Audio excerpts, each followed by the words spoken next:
ఎలాంటి పప్పులు నానబెట్టకుండా మినపప్పు అవసరం లేకుండా ఇన్స్టెంట్గా 10 నిమిషాల్లో ఈ ఇడ్లీ చేసేసుకోవచ్చు. చాలా అంటే చాలా బాగుంటాయి. మార్నింగ్ ఏం చేయాలా అని ఆలోచిస్తూ ఉంటారు కదా, ఒక్కసారి ఈ విధంగా మరమరాలతో ఇడ్లీ చేయండి.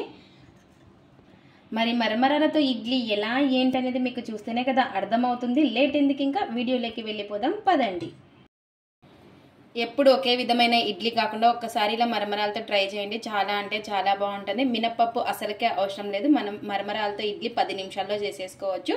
ఇక్కడ ముందుగా అయితే నేను మరమరాలు అయితే నానబెట్టేసుకుంటున్నాను. ఫస్ట్ ఒక బౌల్ తీసేసుకొని 1 కప్పు మన రవ్వకి 4 కప్పుల బొరుగులు అయితే తీసుకోవాలి. మరమరాలు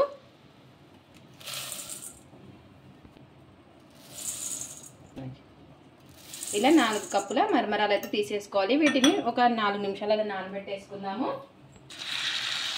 ఈ బొరుగులు అనేవి మునిగే వరకు నీళ్ళు అయితే వేసేసుకొని ఈ బొరుగులు నానే వరకు నానబెట్టేసుకోవాలి.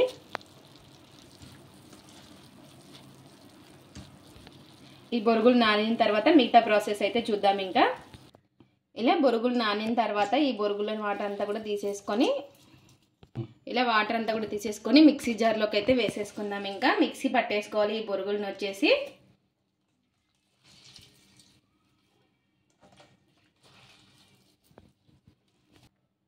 ఇప్పుడు కొంచెం నీళ్ళు వేసేసుకొని మిక్సీ పట్టేసుకుందాము.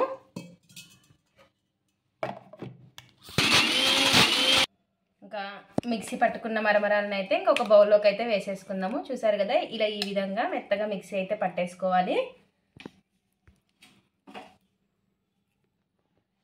ఇలా వేసుకున్న తర్వాత ఏ కప్పుతో అయితే మనం బొరుగులు తీసుకున్నామో అదే కప్పుతో 1 కప్పు బొంబాయి రవ్వ అయితే వేసుకోవాలి.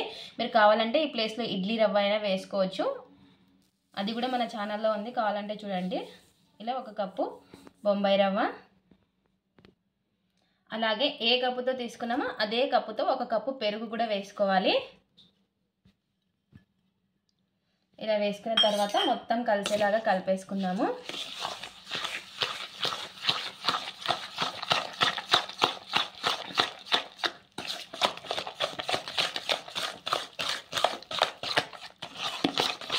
ఇలా మనకి మరమరాల పేస్ట్ ఇదంతా కూడా కలిసేలాగా బాగా కలిపేసుకోవాలి అండి. ఇప్పుడు కొంచెం నీళ్ళు అయితే పడతాయి. ఇంకా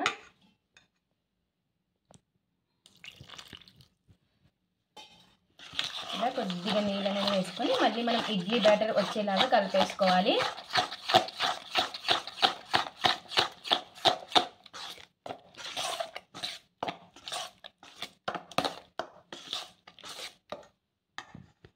నీళ్ళు అనేది చూసుకొని వేసుకోవాలి అండి. మనకి ఇడ్లీ బ్యాటర్ వచ్చేలాగా చూసుకొని వేసుకోవాలి.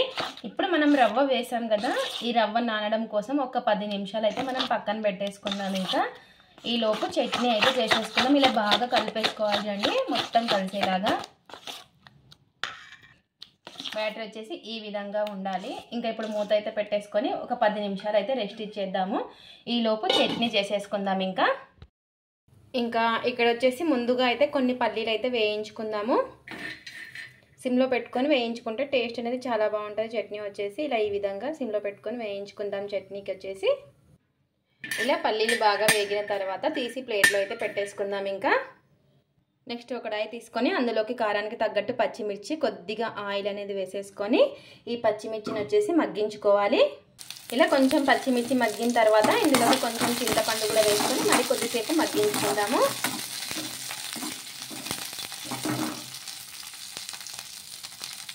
ఇలా పచ్చిమిర్చి మగ్గిన తర్వాత ఇంకా గ్యాస్ అయితే ఆఫ్ చేసేసుకొని చల్లారిన తర్వాత మిక్సీ పట్టేసుకుందాం.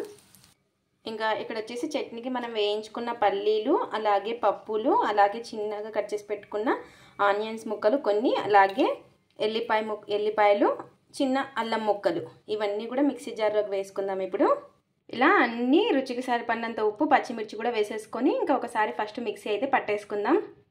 ఇలా ఒకసారి పట్టుకున్న తర్వాత ఇందులోకి ఇంకా సరిపడినన్ని నీళ్లు వేసేసుకొని మరి మిక్సీ పట్టేసుకోవాలి. ఇలా ఈ విధంగా సరిపడినన్ని నీళ్లు వేసేసుకొని ఇంకా చట్నీ మిక్సీ అయితే పట్టేసుకున్నాను. ఇంకా ఇక్కడ వచ్చేసి తిరువాత ఎండుమిర్చి, కరివేపాకు, జీలకర్ర, ఆవాలు, నూనె వేసేసుకొని తిరువాత అయితే పెట్టేసుకున్నాను చట్నీలోకి. ఇలా ఈ విధంగా తిరువాత అయితే పెట్టేసుకున్నాను. చట్నీ అయితే రెడీ అయిపోయింది. ఇంకా ఈలోపు మనకి రవ్వ కూడా నానుంటుంది. ఇంకా ఇడ్లీకి అయితే పెట్టేసుకుందాము. చట్నీ అయితే రెడీ అయిపోయింది కదండి, మనకి రవ్వ కూడా నానుంటుంది. చూసారు కదా మనకి రవ్వ కూడా నానిపోయింది. ఇప్పుడు ఇందులోకి మనం ఉప్పు అయితే వేసుకోలేదు. ఇప్పుడు రుచికి సరిపడినంత ఉప్పు, అలాగే 1/2 టీ స్పూన్ అంతా వంట సోడా వేసుకుందాము. ఇన్స్టెంట్గా చేస్తున్నాం కదా, అందుకోసం అనేసి ఒక 1/2 టీ స్పూన్ అంతా వంట సోడా కూడా వేసేసుకొని మళ్ళీ ఒకసారి మొత్తం బాగా కలిపేసుకుందాం, కలిసేలాగా. ఉప్పు వంట సోడా బాగా కలిసేలాగా.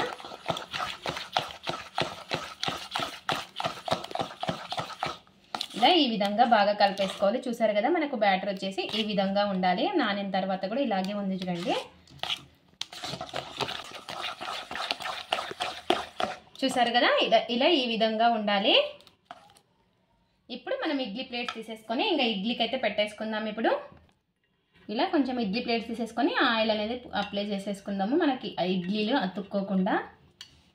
ఇంకా మనకి ఎన్ని ప్లేట్స్ కావాలో ఇంకా అన్ని ప్లేట్స్ కూడా ఇలాగే ఆయిల్ అనేది అప్లై చేసేసుకొని ఇంకా వేసేసుకుందాము. ఇప్పుడు మనము కలిపి పెట్టుకున్న ఈ బ్యాటర్ని ఇందులోకి వేసుకోవాలి.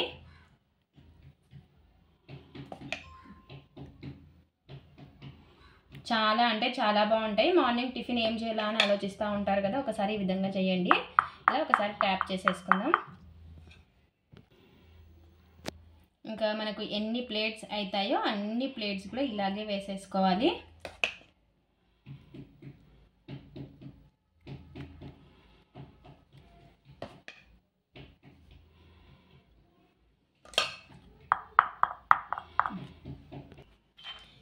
ఇప్పుడు ఇడ్లీ ప్లేట్స్ అయితే పెట్టేసుకుందాం. ఇంకా ఇప్పుడు ఇడ్లీ పాత్ర అయితే తీసేసుకొని అందులోకి నీళ్ళు వేసుకొని నీళ్లు మరిగే వరకు పెట్టేసుకొని ఇప్పుడు ఇడ్లీ ప్లేట్స్ అయితే పెట్టేసుకుందాం. ఇంకా ఒక 12 నిమిషాలు అయితే ఉడికించుకోవాలి. ఒక 12 నిమిషాల తర్వాత అయితే చూద్దాం ఇడ్లీ ఉడికిందా లేదా అనేది. ఇంకా 12 నిమిషాల తర్వాత చూడండి మనకి ఇడ్లీ అయితే ఇంకా ఉడికిపోయిందనమాట. మనకి చేతికి కూడా తగలడం లేదు. ఇప్పుడు ఇడ్లీ అయితే తీసేసుకుందాం. ఇంకా ఎంతో టేస్టీగా ఉండే ఇడ్లీలు అయితే మనకు రెడీ అయిపోయాయి. చూసారు కదా చాలా అంటే చాలా బాగా వస్తున్నాయి ఇడ్లీలు వచ్చేసి. చాలా మెత్తగా కూడా ఉంటాయి. ఎంతో స్పాంజీగా ఉండే మరమరాలతో ఇడ్లీలు అయితే మనకు రెడీ అయిపోయాయి. అన్ని ఇడ్లీలు కూడా ఇదే విధంగా తీసేసుకోవడమే చూడండి. ఇంకా టేస్ట్ చూసి ఎలా ఉందో చెప్పేస్తాను ఇప్పుడు. ఎంత బాగా వచ్చాయి ఇడ్లీలు మటుకు. ఇంకా ఇప్పుడు టేస్ట్ అయితే చూసి ఎలా ఉందో చెప్పేస్తాను. మరమరాలతో ఇడ్లీ మటుకు చాలా అంటే చాలా బాగున్నాయి. ఒకసారి మీరు కూడా ట్రై చేసి ఎలా వచ్చాయో కామెంట్ పెట్టండి. ఇది ఫ్రెండ్స్ ఇవాళ వీడియో. మా వీడియోస్ కనుక మీకు నచ్చినట్టయితే లైక్ చేయండి, షేర్ చేయండి, కామెంట్ చేయండి, సబ్స్క్రైబ్ చేసుకోండి. స్కిప్ చేయకుండా పూర్తి వీడియో చూడండి. మరమరాలతో ఇడ్లీ ఒకసారి ట్రై చేసి ఎలా వచ్చిందో కామెంట్ అయితే పెట్టండి. Thanks for watching. బాయ్.